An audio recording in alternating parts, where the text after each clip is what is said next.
Welcome back, Oakview DC. It's Miss Lorraine here again with edition number 2 of Oakview DC Storytime. So in the last video, I read a story for you guys called Like a Girl. And I referenced this book on the DC virtual classroom webpage, which is on the site notion.so. And I have emailed all your families about this, and I hope everyone received the link, but I'm gonna try it again to make sure. And I know some of you have, because I have received some comments back.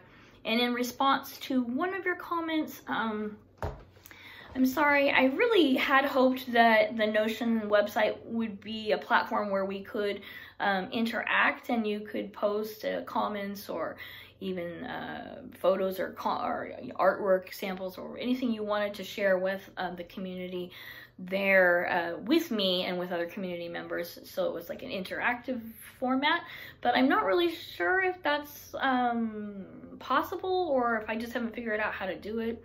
So please bear with me. I'm going to keep trying to figure that out and seeing if that's a possibility. But if it is not, then I'm probably going to proceed with trying to develop a Google Classroom, because I do know that Google Classroom is a platform where we can interact directly, or a little more directly there.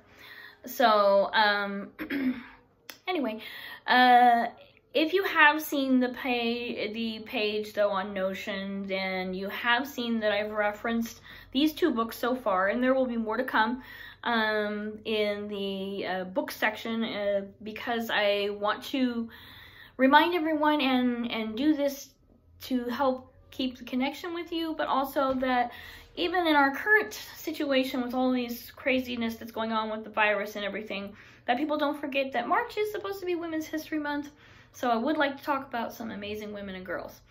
And so we did Like a Girl last time, and I'm going to read a little section out of Herstory to you. It's far too long for me to read the entire book, and it's not meant to be like a story like that. It's more like an encyclopedia or a dictionary of many different amazing women and girls. In fact, 50. It's called 50 Women and Girls Who Shook Up the World. That's the secondary title. But one of the women, actually a few of the women who are in Herstory are also in Like a Girl, but one of them that we haven't spoken about before in Oakview DC, and I feel is relevant right now, that I want to share with you, is this girl. And on the page where it says, "Stand up like a girl, raise your fist and resist." She is also in Herstory, and this girl is Malala Yousafzai. And I do not know if you all are familiar with her or not. I imagine that many of you older ones probably have heard a little bit about her, but some of you younger ones may not have heard. And because there's a lot of detail on this page, I'm not going to read the entire thing, and also to be sensitive to the fact that this is a mixed age group, I want to make sure that I keep the information that I do share with you appropriate for everyone.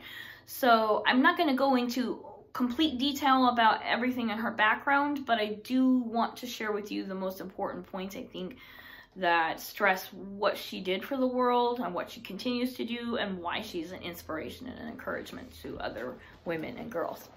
So Malala Yousafzai was born in the mountainous region of the Swat Valley in northern Pakistan in 1997.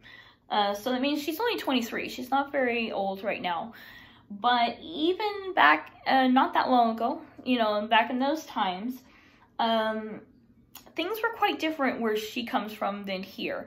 In that the culture is different, and they have just some different values as to how women and girls can be treated or what they can and cannot do. And for example, in the traditional Pakistani community, it was not highly valued for women to go to school, or girls to go to school for a long period of time. And it was generally expected that after women got married, they would stay home and take care of the home and the children and not go outside to work. And so this is what Malala's mother, Torpakai, did. And so she actually left school, her mother did, at age 6 and never learned to read until an adult, because she just expected that those were the opportunities that were going to be available to her, which wasn't very much. But because she married a wonderful man, Ziauddin, I hope I'm saying that right, Yousafzai, Malala's father, who was a very progressive man and had some different thinking than a lot of people in his community. And he believed that education was important for everyone, regardless of who they were. And he became a teacher, and he actually started a school called the Kushal School. And he supported Malala and her mother in trying to continue to get their education throughout all the difficulties that they went through. So he served as a great inspiration to Malala. And so that kind of shows an example of how a girl can do a lot when she has the support of her family, and in this case, her mother and her father behind her. That's very important. During the time when she was living in Pakistan, in northern Pakistan and Afghanistan, there was a group of people called the Taliban, which were a extremist group, primarily comprised of the Pashtun people, who were also a tribe of people that Malala came from. The Yousafzai family comes from the Pashtun tribe, which are peoples that live in northern Pakistan and Afghanistan. The Taliban were also these from the same kind of group of people, but not all people who are Pashtun agreed with the Taliban beliefs. Taliban beliefs were very extreme in that they took the views of the Muslim people who lived in that culture and twisted them and made them very, very extreme.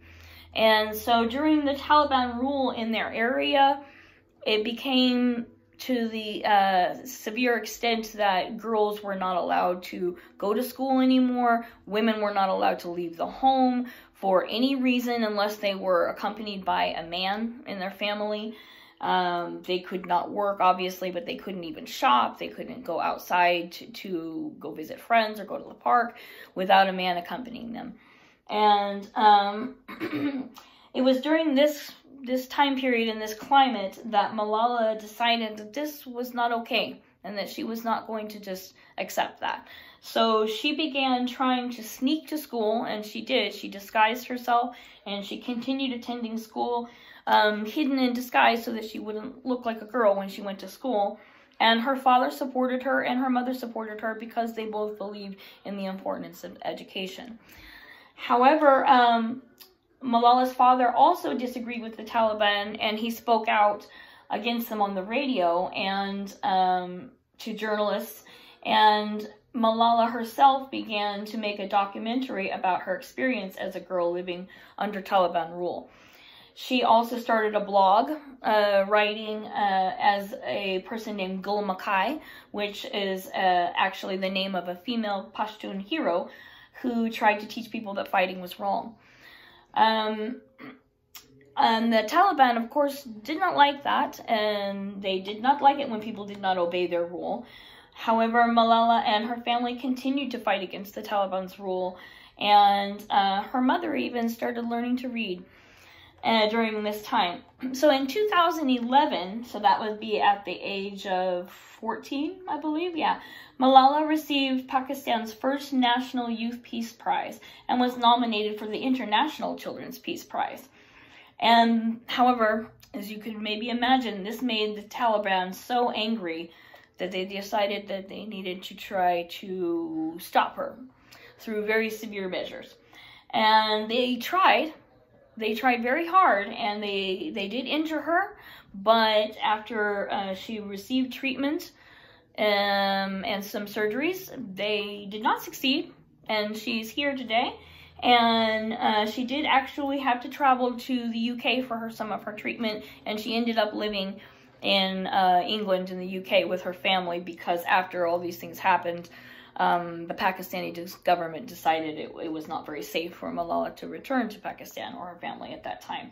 So she ended up living in England and studying school there, and she actually did so well that she earned a place to study at the Oxford University, which is a very prestigious university in England, very hard to get into. But during this time, while she was living in England, the world became aware of what had happened to her and her family when she was living in Pakistan, and how the Taliban had tried to stop her and had tried to hurt her. And the whole world was united in their anger against the Taliban for this. And a petition with more than 2 million signatures encouraged the government of Pakistan to create a new law which allowed all girls education. Malala continues to campaign for the rights of women and girls everywhere, meeting powerful leaders and speaking all around the world. She has received many honors and awards, including the Nobel Peace Prize.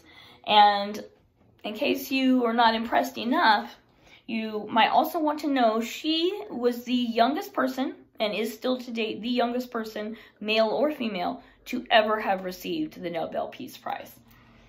And she continues to this day to speak to people all around the world and to try and encourage women and girls everywhere to fight for their right to equal access to education. She's a warrior of words, and she has shown how one girl really truly can change the world.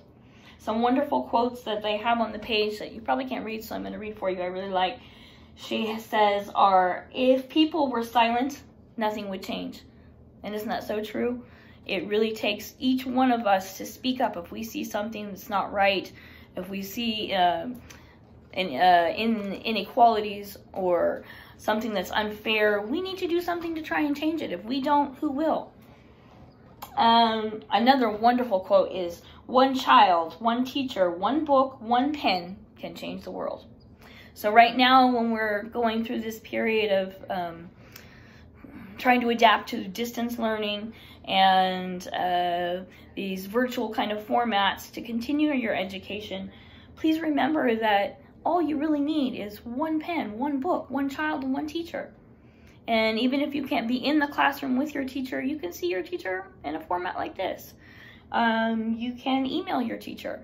You can write, you can read, and hopefully you all have access to books, I hope. The last one is, let us pick up our books and pens. They are our most powerful weapons. And with that quote, I'm going to conclude, because that one reminds me of a wonderful quote as well that I love. It's one of my personal favorites about education, and that comes from Nelson Mandela, who, though not a woman, was also a wonderful, great leader and a social activist for rights of people in his home country, which is South Africa, but as well as the world. And he did quite a lot to change the world as well. And what he has to say about education is that education is the greatest weapon which can be used to change the world. And that is so true. Education is everything, because education gives you the power to do something different, to know when you need to make a change. How can you even know if you need to change something if you don't know what's going on? Education also provides you the resources and the tools that you need to accomplish your goals. Education opens eyes and opens doors and opens books and opens windows. So please, especially in these times while our future of our education is kind of up in the air at the moment, and everybody is having to practice distance learning, please don't give up on your education. Don't let your minds just sort of vegetate on YouTube, and not speaking badly about YouTube, because it's giving me this ability, but you know what I mean.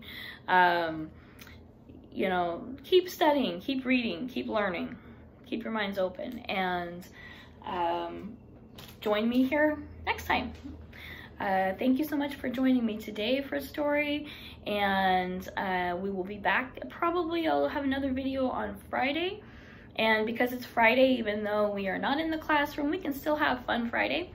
So I'm going to still keep with the theme of it being a woman, but it's not going to be an educational type book. I'm just going to make a Fun Friday story Probably gonna read a story that's like folklore, mythology or something, but about a woman. So hopefully it'll be fun. Again, I really miss all you guys, and I miss having you be able to interact with me and like asking you questions and doing the type of reading I enjoy reading, or even better yet, having my great helpers read part for me so I don't have to do it all myself.